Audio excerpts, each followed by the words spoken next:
इसमें हम स्किन यानी त्वचा, चर्म रोग और बाल, हेयर संबंधित और नेल से रिलेटेड जो भी हैं उनकी समस्याओं का हम लोग निदान करते हैं।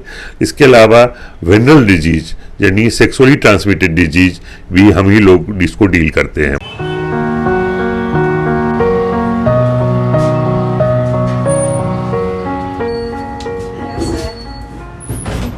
चेहरे से नजर नहीं हटती, नजारे हम क्या देखें।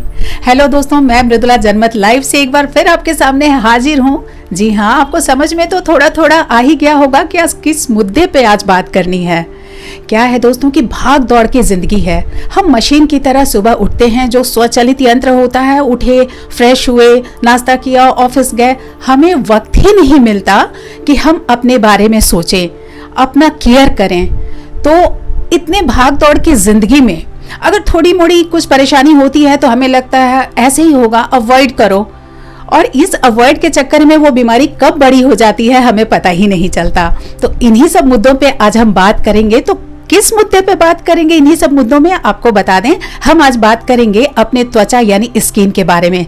स्किन का केयर कितना जरूरी है आपको पता है। प्रोफेशनल लाइफ में भी अगर आप कहीं काम करते हो तो वहां पर आपको सुंदर और स्मार्ट देखना, खासकर कॉर्पोरेटिव वर्ल्ड में बहुत जरूरी होता है। और खुद में भी हर इंसान खूबसूरत और स्मार्ट दिखना चाहता है।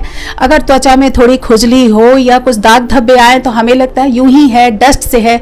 तो इन सब बातों पर हम अमल करें, अवॉइड ना करें और कैसे केयर करें, बातचीत करने के लिए आज हम पहुंचे हुए हैं कॉस्मो स्किन सेंटर के डर्मोलॉजिस्ट डॉक्टर संजय कुमार के पास। डॉक्टर साहब, सबसे पहले नमस्कार। सर, आप सबसे पहले ये बताएं कि डर्मोलॉजी है क्या?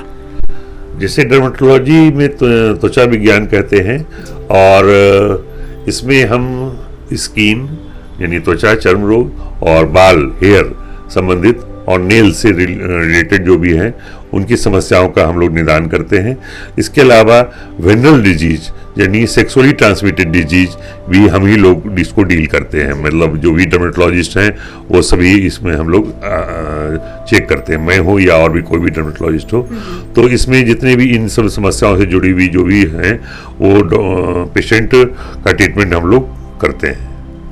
जनरली सर, अगर हमारे स्किन में कुछ प्रॉब्लम होता है, खुजली हो या हल्का दाग धब्बा या फुंसी हो, तो लड़कियों को लगता है कि ब्यूटी क्लिनिक जाना चाहिए और जो जेंट्स होते हैं वो तो बोलते हैं फेस वॉश कर ले, ठीक हो जाएगा। इस प्रॉब्लम को प्रॉब्लम समझते नहीं।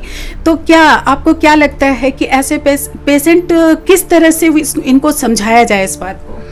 नहीं, यहाँ पर मैं कहना चाहूँगा कि ये थोड़ा सा इस मामले में थोड़ा सा सुखद है कि अभी लोग थोड़ा अवेयर हुए हैं और लड़कियां तो थी ही पहले से अवेयर, अब पुरुष भी, युवा वर्ग जो है खास करके इस मामले में अवेयर हुआ है। कई बार तो मैंने देखता हूँ छोटी छोटी हल्की समस्या लेकर भी आते हैं और थोड़ा गूगल पर सर्च करते हैं। नो डाउट कुछ है, गूगल भी बाबा के भक्त हैं, लेकिन फिर भी चाहते हैं कि जो भी थोड़ा पढ़े लिखे हैं वो चाहते हैं कि मैं एक सही राय लूं और उसके प्रति जागरूक हुए हैं पहले की तुलना में, जो मैं देख रहा हूं।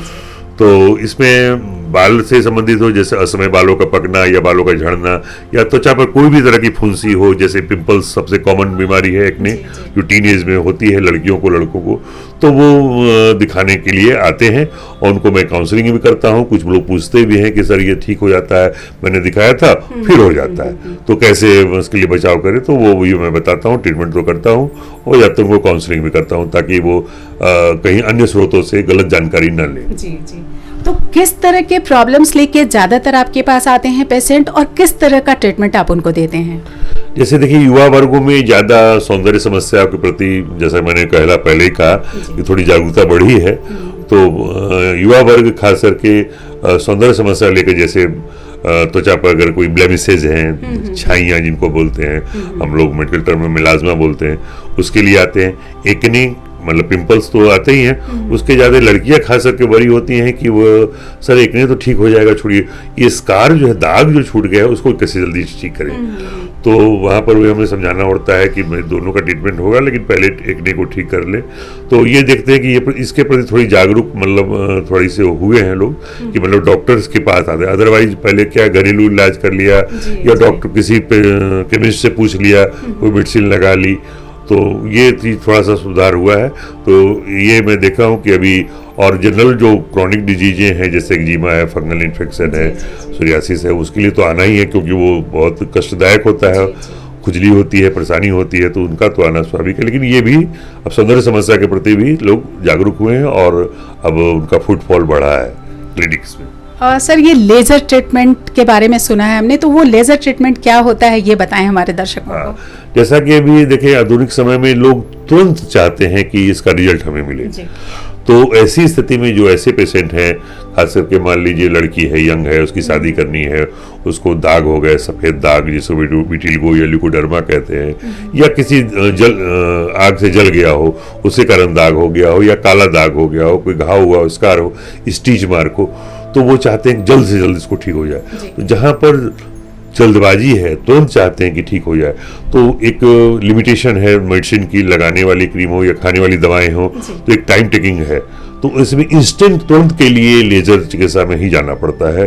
और वो ऑफर सबसे बड़ा उसमें लेकिन यही है कि वो पहले से डॉक्टर डिसाइड नहीं कर सकता कि एक सिटिंग में ये ठीक हो जाएगा, 2 सिटिंग में होगा, उसमें थोड़ा सा पेशेंट में और में थोड़ी सी डिफ्रेंसिएशन होता है कि जैसे मान लिया मैंने कहा कि 1 सिटिंग में हो जाएगा या 2 सिटिंग में गया, वो 4 सिटिंग भी जा सकता है, पर्सन टू पर्सन वेरी करता है।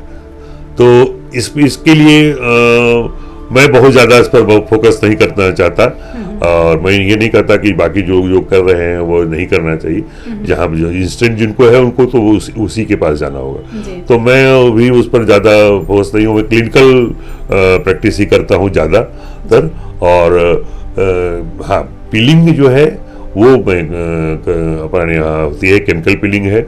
और केमिकल पीलिंग में क्या करते हैं कि वो खास तरह का क्रीम होता है, उसका स्ट्रेंथ अगर लगा करके हम लोग डिसाइड करते हैं, और उस स्ट्रेंथ में हम उसका पीलिंग कराते हैं। हमारे यहाँ और टेक्नीशियन भी हैं जो मैं गाइडलाइन करता हूँ, वो असिस्ट करते हैं, और उस तरह से केमिकल पीलिंग हमारे यहाँ होती है। और लेजर पर मैं बहुत ज़्यादा उस पर अभी मैं नहीं फोकस करता हूँ। हाँ, लेकिन लेजर मैंने अच्छी चीज़ें हैं, मैं ये कहूँगा। इंस्टेंट जिनको चाहिए उनके लिए लेजर ठीक है। तो अभी आपके पास किस तरह के ज़्यादा पेशेंट आ रहे हैं? जैसा आपने कहा अभी लोग काफ़ी जागरूक हो गए हैं, आज के युवा तो खासकर युवा तो पहले भी जागरूक थे, अभी ज़्यादा ही जागरूक हो गए हैं, तो किस तरह के पेशेंट अभी आपके पास आ रहे हैं? हाँ, मैं जैसे आपने कहा कि हर कोई सुंदर दिखना चाहता है, आकर्षक दिखना चाहता है, तो इसी चाह ने ये चीज़ को, जागरूकता को बढ़ाया है, ऐसा मेरा मानना है। तो आउटफिट्स तो अच्छा पहनते ही है, ब्रांडेड पहनते हैं, एलन सोली ये फलाना, जूते भी महंगे होने चाहिए, घड़ी भी होनी चाहिए, उसी हिसाब से आकर्षक भी दिखना चाहते हैं। उसी चाह ने मैंने हम लोगों के पास पेशेंटों को पहुंचाया है। तो ज़्यादातर मतलब कि जैसा कि मैंने कहा, अभी कुछ सौंदर्य समस्या लेकर के तो आते ही हैं, इधर एक बहुत बड़ा बहुत एपिडेमिक रूप ले चुका है फंगल इन्फेक्शन। आप देखेंगे कि मेरा अपना अनुभव रहा है कि फंगल इन्फेक्शन, जिसको क्या भाषा में रिंग वर्म बोलते हैं, लोग दिनाई बोलते हैं, तो डिफरेंट बॉडी पार्ट में अलग अलग जहाँ पर ये इन्फेक्शन होते हैं। इसमें क्या देखा जा रहा है कि जो हमारी कन्वेंशनल थेरेपी थी, मैंने परंपरागत जो औषधियाँ थी कि यही दवा दी जाएगी, जैसे फ्लूकोनाजोल टेबलेट हम लोग ओरली देते थे, लगाने के लिए जो है कि नहीं क्लोट्रीमाजोल का मलहम देते थे और पेशेंट ठीक हो जाता था। भले ही वो दोबारा रिकरेंस साल भर बाद हो, दोबारा हो, या उसका नेचर ऑफ जॉब ऐसा हो जहाँ ह्यूमिडिटी बहुत रहती हो, तो होता। अभी क्या स्थिति है कि सारी दवाएं जो हमें थी, जो जिसका मैंने नाम लिया अभी, फ्लूकोनाजोल और क्लोट्रीमाजोल, ये सभी दवाएं रेसिस्ट कर गई हैं। रेसिस्ट कर मतलब मेरा अभिप्राय ये है कि मतलब दवाएं अब उतनी काम जैसे पहले करती थी, अब नहीं कारगर रह गई है। थोड़ा रिलीफ देती हैं और फिर फ्लरिश होने लगता है। तो अब स्थिति ये है कि नित्य नई औषधियाँ, मतलब कि लगाने वाली मलहम और खाने वाली दवाइयाँ भी फंगल इन्फेक्शन की डिफरेंट फार्मा कंपनी ला रही है, और हम लोग भी प्रयोग कर रहे हैं। लेकिन देखा जा रहा है कि उसमें भी पेशेंट जो है रिकरेंस का शिकायत लेकर आता है, बोलता है डॉक्टर साहब 15 दिन खाए, बिल्कुल ठीक हो गया था, रिकवर हो गया, सिर्फ दाग बचा था, खुजली भी नहीं थी, लेकिन 8-10 दिन के बाद फिर धीरे धीरे देखिए ना, फिर खुजली हो गया।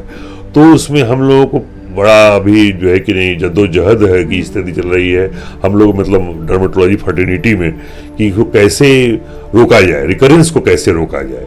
तो अभी जो बर्निंग प्रॉब्लम है फंगल इन्फेक्शन, मेरा मानना है अभी कि बहुत बड़ी एक समस्या उभर के आई है हम स्किन स्पेशलिस्ट वालों के लिए, जिसको ट्रीट करना, मतलब रिकरेंस रोकना, ट्रीट करना तो है ही है, रिकरेंस रोकना एक बहुत बड़ा चैलेंज है। ऐसा मेरा मानना है। जी, थैंक यू सर। बहस नहीं, साहस चाहिए। बहस नहीं, साहस चाहिए। हताशा नहीं, विश्वास चाहिए। और सिर्फ उम्मीदें नहीं, उसके लिए प्रयास चाहिए। तो हम तो प्रयास आपके लिए करते ही रहते हैं और हमेशा आपको रूबरू कराते हैं नई नई तकनीकियों से, नई नई जानकारियों से, और आगे भी रूबरू कराएंगे डॉक्टर साहब से। आप आगे भी मिलेंगे, बातचीत करेंगे और स्किन के किस तरह की बीमारियां होती हैं, उसका कैसे ट्रीटमेंट करें, और भी बहुत सारी मुद्दों पे बात करेंगे। लेकिन आप भी हिम्मत मत हारिए, प्रयास करते रहिए और आपसे मुलाकात होगी फिर। आप बने रहिए जनमत लाइव के साथ। तब तक के लिए बाय बाय।